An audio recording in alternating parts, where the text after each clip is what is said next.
तारा, कृष्ण आ रहा है तुम्हारा वध करने। चलिए, तुम लोगों की बेड़ा टूट गई। तुम यहाँ से चले क्यों नहीं गए? तुमने हमें रोका हुआ था ना हमारे पुत्र का अंत देखने के लिए। तो अब जब उसके आने की घोषणा हो चुकी है, हमारी बेड़ियां टूट चुकी हैं, हम मुक्त हो चुके हैं, तो हम कहीं नहीं जाएंगे, यही रहेंगे और प्रतीक्षा करेंगे कि कब हमारा पुत्र आएगा और हमें इस कारावास से मुक्त करवा के लेके जाएगा। सैनिकों, ले जाओ इन्हें और डाल दो कारावास में। अब अधिक दिन शेष नहीं है कंस, मृत्यु के लिए सज्ज हो जाओ। चलिए आर्य। अंततः वो कृष्ण आ रहा है महाराज, अब आप क्या करेंगे? ऐसे ही चुप चुप के माया से मैं उसे नहीं आने दूंगा। माया का प्रयोग नहीं करने दूंगा उसे। मैं महाबली कंस उसे लाऊंगा। अब जो होगा सबके सामने, सारी प्रजा के समक्ष होगा। धनुर्यज्ञ का प्रबंध किया जाए। सारी मथुरा को निमंत्रण भेजा जाए।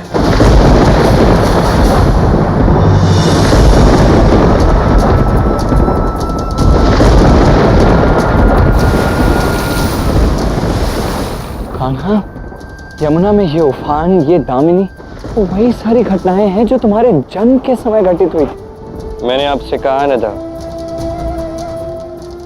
हमारे जाने का समय अब आ चुका है।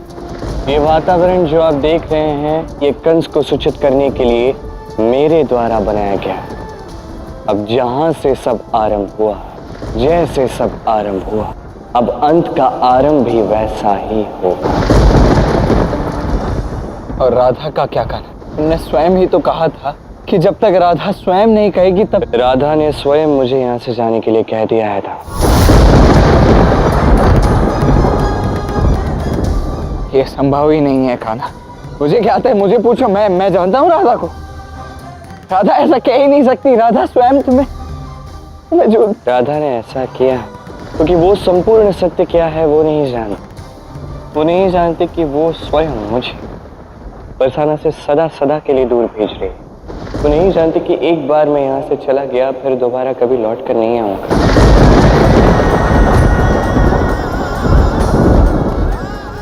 किंतु मुझे ज्ञात है जब उसे इस चीज का ज्ञान होगा ना, तो वो तुम्हें कदापि जाने नहीं देगी। मुझे ज्ञात है, मुझे पूछो। संपूर्ण सत्य जानने के पश्चात भी राधा स्वयं मुझे यहाँ से भेजेगी था। यही सत्य है। राधा अब उस स्थान पर पहुंच रही है था।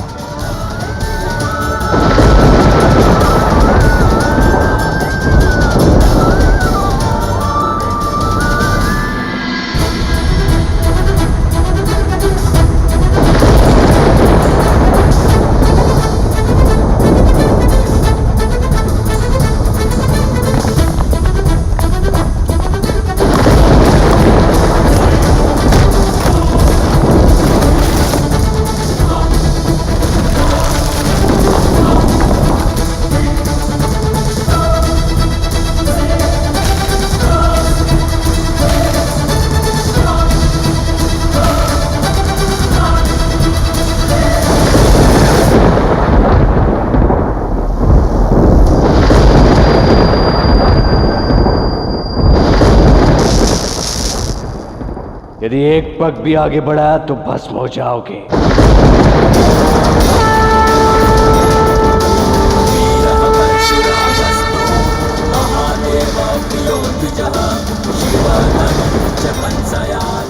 भगवान परशुराम, महेंद्र पर्वत पर आकर मेरी तपस्या में व्यवधान उत्पन्न करने का तुम्हारा साहस कैसे हुआ? हे भगवान, मैं धनुर्यज्ञ का इच्छुक हूँ और इस संदर्भ में मैं आपसे दिव्य धनुष की मांग करने आया हूँ। तुम्हें ज्ञात भी है तुम क्या मांग रहे हो। महादेव द्वारा बनाया हुआ धनुष चाहते हो तुम। उस धनुष का तेज तुम सह नहीं पाओगे, उसका भार तुम उठा नहीं पाओगे, इसलिए लौट जाओ मूर्ख। भगवान, आप हो धनुष मेरे समक्ष प्रकट तो कीजिए। मैं महाबली कंस उसका तेज सह लूंगा और उसका भार भी उठा लूंगा मैं। इतना आत्मविश्वास, और यदि ऐसा नहीं कर पाए तो भगवान आप अपने परशु से मेरा सिर धड़ से अलग कर दीजिए। उचित है, कर लो प्रयास।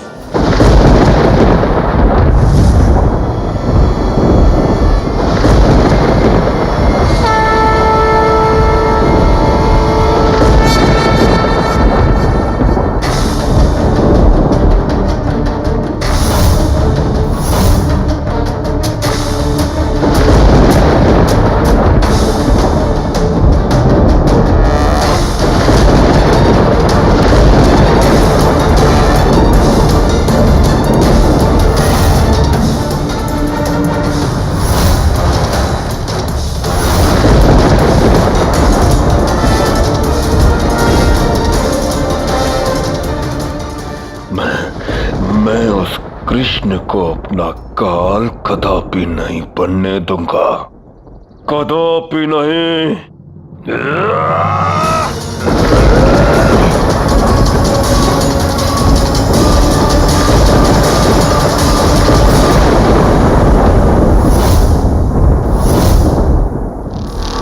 भगवान परशुराम, मैंने ये धनुष उठा लिया है, अब मैं इसे लेके जाऊंगा।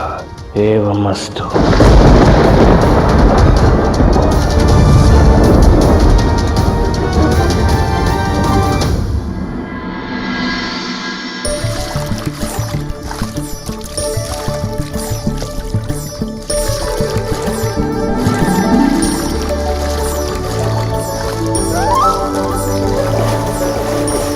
इस यमुना तट पर तुम्हें प्रेम से सताने में मुझे अनंत आनंद आया है राधा।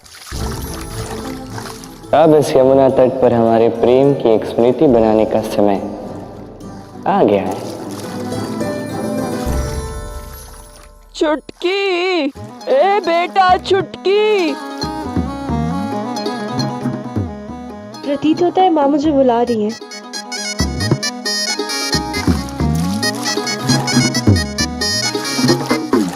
ललिता, ओ बेटा ललिता, अरे कहाँ हो, शीघ्र आओ।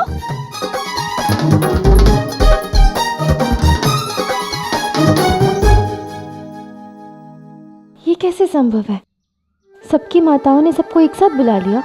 अवश्य ही कृष्ण की कोई लीला है ये। जी हाँ,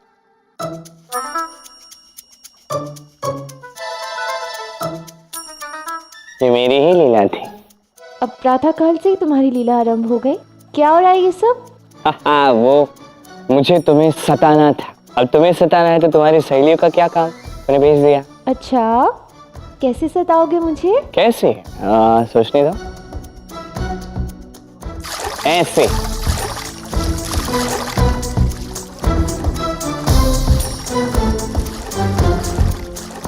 बस बस बस बस बस, अब बहुत हो गया कृष्ण। चलो अपना हाथ दो और मुझे बाहर निकालो।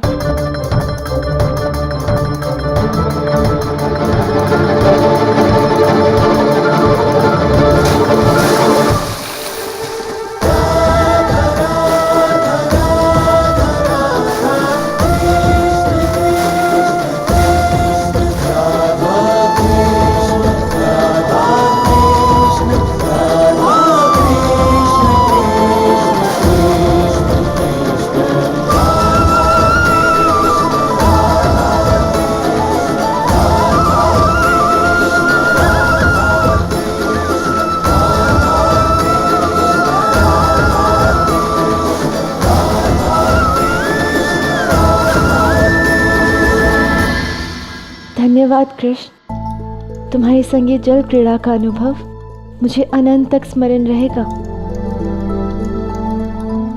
और स्मरण रहेगा ये यमुना तट।